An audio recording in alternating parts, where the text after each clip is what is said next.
The scorching Nevada sun hung mercilessly over the vast expanse of the airbase runway, where a group of young U.S. airmen stood sweating beside an F-18 Super Hornet that refused to roar back to life.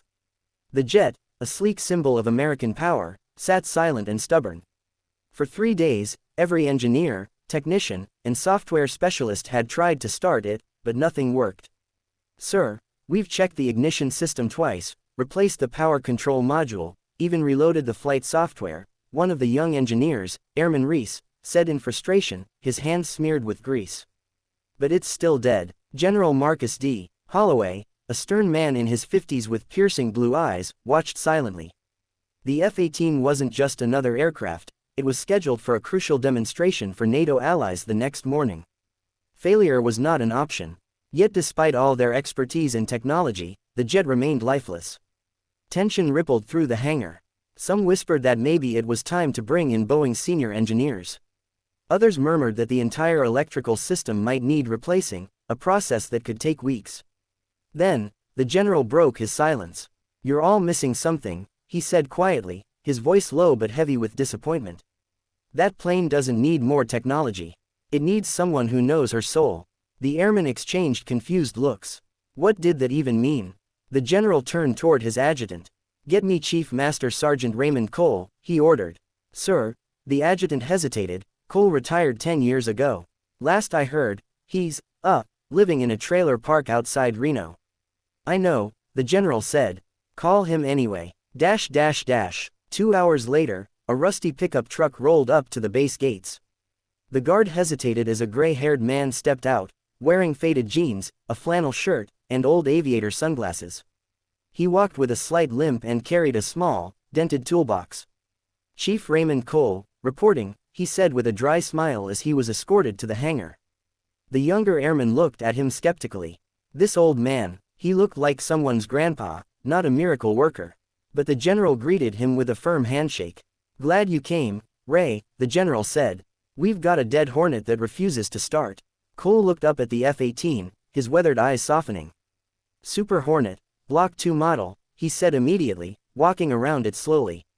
"I used to work on her sisters back in '05. This beauty's just tired." Without waiting for permission, he climbed up the ladder into the cockpit, his movements surprisingly steady. He ran his hand gently along the controls, his fingers brushing the throttle like he was touching something sacred. The airmen gathered around, half curious, half doubtful. "What's your diagnosis, Chief?" one asked, trying to hide a smirk. Cole didn't answer. He closed his eyes, listening, literally listening, to the faint electrical hums, the faint ticks of cooling metal. "You're treating her like a computer," he said finally. "But she's an aircraft. Machines like this don't just run on systems, they run on respect. You've been forcing commands into her when her fuel feed's crying for attention." He hopped down and asked for a flashlight and wrench. Crawling beneath the fuselage, he opened a small access panel that everyone else had overlooked. "Here's your problem," he said, pointing to a small, cracked fuel control relay. "This little guy's been giving you ghost signals. It's not in the manual because this issue was patched years ago, but not on early prototypes like this one." The airmen exchanged stunned looks. No one had even thought to check that part. "Replace it," Cole said simply. "But we don't have that relay in stock," Reese replied. Cole chuckled. "Lucky for you, I do."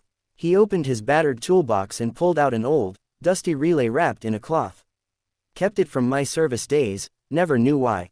Guess she was waiting for me to use it again." Within an hour, they installed the part. The general gave the signal. Cole climbed back into the cockpit, fingers dancing across the switches with practiced precision.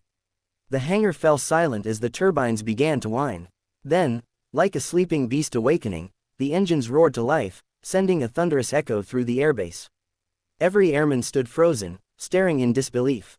For the first time in days, the Super Hornet was alive. Cole smiled faintly, the engine's rumble reflecting in his eyes. "Told you," he said. "You just had to listen." That night, the general found Cole sitting alone outside the hangar, sipping coffee from a paper cup, watching the stars. "You saved the day," the general said quietly. Cole shrugged. "Just fixed an old bird. That's all. You know, Ray, the younger guys didn't understand you at first," the general said, sitting beside him.